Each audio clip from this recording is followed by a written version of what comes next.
ఉమ్మడి విశాఖ జిల్లాపై మోంతా తుఫాన్ విరుచుకుపడింది.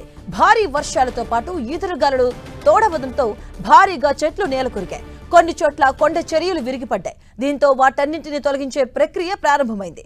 జీవీఎంసీ యంత్రాంగంతో పాటు పోలీసులు, ఎస్డీఆర్ఎఫ్ బృందాలు సిద్ధమయ్యాయి.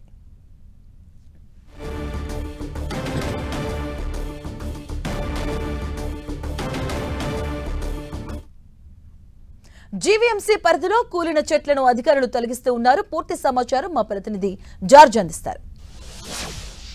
మోంతా తుఫాను తీరం దాటినప్పటికీ దాని ప్రభావం విశాఖ జిల్లా మీద ఎక్కువగానే చూపిందని చెప్పుకోవాలి. ఎందుకంటే గడిచిన 24 గంటల్లో ఎడతెరపు లేకుండా వర్షాలు కురవడంతో పాటు ఈదురుగాలులు కూడా వీయడంతో చాలా చోట్ల కూడా చెట్లు అనేవి విరిగిపడిపోయినాయి. నగరమంతా కూడా చాలా చోట్ల చెట్లు విరిగిపడిపోవడం, అలాగే ఏదైతే కొండవాళ్ళ ప్రాంతాల్లో ఈ రాళ్లనేవి ఏదైతే జారిపడిపోవడం వంటివి జరగడం జరిగింది. ఈ నేపథ్యంలోనే సహాయక చర్యలు అనేవి కూడా చేపడుతూ ఉన్నారు. ముఖ్యంగా చూసుకున్నట్లయితే కనుక ఈ ఏదైతే పడిపోయిన చెట్లు ఏవైతే ఉన్నాయో వాటిలన్నింటినీ కూడా తొలగించే ప్రక్రియ అయితే ఉదయం నుంచి జీవీఎంసీ అధికారులు చేపట్టడం జరిగింది. మొత్తం మనం లాసెన్స్ బే కాలనీ పార్క్ వద్ద ఉన్నాం. ఇక్కడ విరిగిపడిపోయిన చెట్లు ఏవైతే ఉన్నాయో వాటిలన్నింటినీ కూడా తొలగించే ప్రక్రియ అయితే మనం స్పష్టంగా చూసుకోవచ్చు.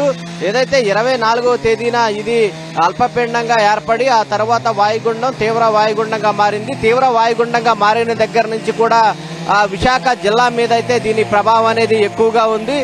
అత్యంతగా గాలిల వేగం సైతం కూడా ఎక్కువగా వీచిన నేపథ్యంలో చాలా చోట్ల అన్ని చోట్ల కూడా చెట్లు అనేవి విరిగిపడిపోయిన పరిస్థితి అయితే నెలకొని ఉంది.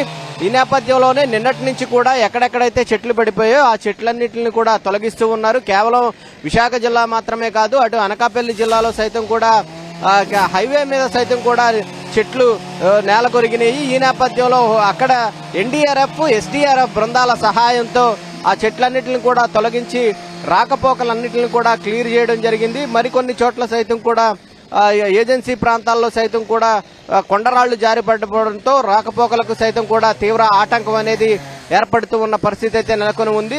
అయితే నిన్నటి రాత్రి నుంచి కూడా దీని ప్రభావం ఎక్కడైతే నరసాపురం వద్ద ఇది తీరాన్ని దాటింది. తీరాన్ని దాటిన సమయంలో దాదాపుగా విశాఖ జిల్లా వ్యాప్తంగా చూసుకున్నట్లయితే 40 నుంచి 50 కిలోమీటర్ల వేగంతో గాలులు అనేవి వీయడం జరిగింది. ఈ క్రమంలోనే ఈ చెట్లు అనేవి పడిపోవడం, అలాగే కొన్ని చోట్ల సైతం కూడా సముద్రం ముందుకు చొచ్చుకు రావడం, మరికొన్ని చోట్ల చూసుకున్నట్లయితే కనుక కొండరాళ్ళు అనేవి పడిపోవడం జరిగింది. వాటిలన్నింటిని కూడా క్లియర్ చేస్తూ ఉన్నారు.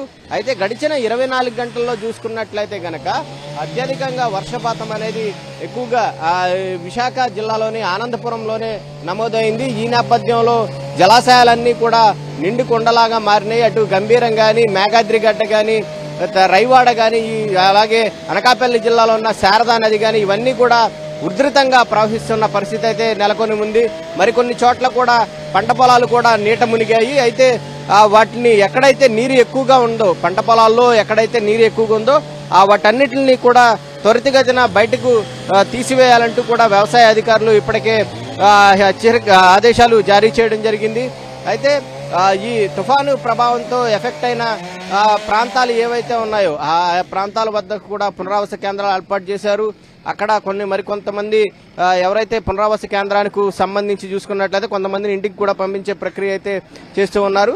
ప్రస్తుతానికి చూసుకున్నట్లయితే కనుక ఎక్కడైతే రోడ్ల మీద చెట్లు అనేవి విరిగిపడిపోయాయో ఆ చెట్లన్నింటిని కూడా తొలగించే ప్రక్రియ అయితే ఇక్కడ కొనసాగుతుందనే చెప్పుకోవాలి.